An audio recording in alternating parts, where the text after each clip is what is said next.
跟你分享一個在極度焦慮的時候的一個倒空法。首先你要知道，你不是讀不進去，你是腦袋裡裝了太多的垃圾。我們產生焦慮的原因不是你做很多，而是你想的太多。我們常常會怎麼樣？假性的努力，跟他死磕到底。當你坐在書桌前3個小時，眼睛一直盯着書本，腦袋裡卻在瘋狂的自責：我怎麼那麼差勁？我怎麼那麼廢？考不上該怎麼辦？這是一種自我耗損的過程。你要做的是戰略性的撤退。你大腦已經當掉了，當機了，主動關上課本，允許自己讀不下去。這就是奪回控制權的第一步。就像一個杯子已經滿了，所以我們必須倒空這個水杯，倒空它，你才有辦法再裝新的東西。考試臨近的日子裡，你會覺得時間非常寶貴，但停下來不是浪費時間。當我們在焦慮的時候，你的吸收率是極低的。我們的神經系統在一個戰鬥要逃跑的狀態當中，很緊繃，強迫記憶的效率幾乎是等於0的。我們物理倒空的3個步驟，第一個，離開現場，你立刻站起來，離開書桌，先打破空間的焦慮。第二個步驟是轉移你的感官，有時候去洗洗熱水澡，強制去覆蓋大腦裡面的內耗。休息的時候一定要阻斷手機3C，因為你現在需要的是留白，而不是填入更多的垃圾。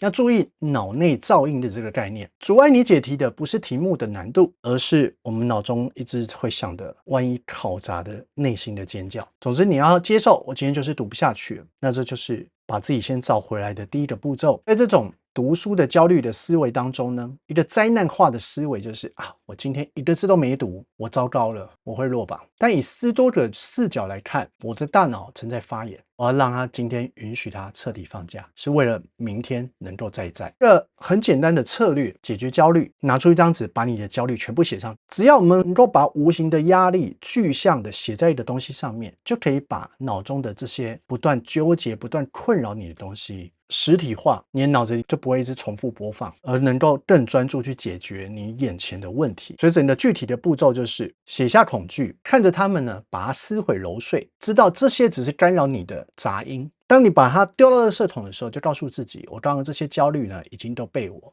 清除了，像清理電腦的資源回收桶一樣。回到書本上，可能覺得又困難重重，降低你的標準，做的事是看你眼前的第一步。尤其当我們在考前，可能有很多人會陷入到一個完全讀不下書的一個困境，而且一持續就好幾天。告訴自己，哪怕5分鐘也好，能夠先啟動，就能夠有持續的機會。你看一個人要跑步，他要跑起來之前的前面那幾步就是特別的困难，但是当我們的身体開始動起來之後，这時候你的阻力就小很多，啟動的那一步往往是最困難的。所以你要做的不是一個完美的讀書的方式，我今天又讀了3個小時我今天又讀完了我希望的进度。不要追求完美，要追求我今天又讀了哪些进到了我的腦子裡，降低你的门檻，反而能夠持續輸出。只求先有看過有讀過就好，而不是一上來就要把它全部都背起來，或者全部都要地毯式的学習。不需要，先有個印象就可以了。所以当我们读书读不下去，打破停滯的一個關鍵點，就是做一件最小最小的事。就像我們讀不下書的時候，我們可以做一些跟考試有關的準備，只讀1頁書，只解1題申論題，或者是把你讀書的環境整理乾淨，用一個極小的完成感，重新去點燃你的動力熱情。大家最喜歡講沉沒成本這個概念，但是請你忘記昨天，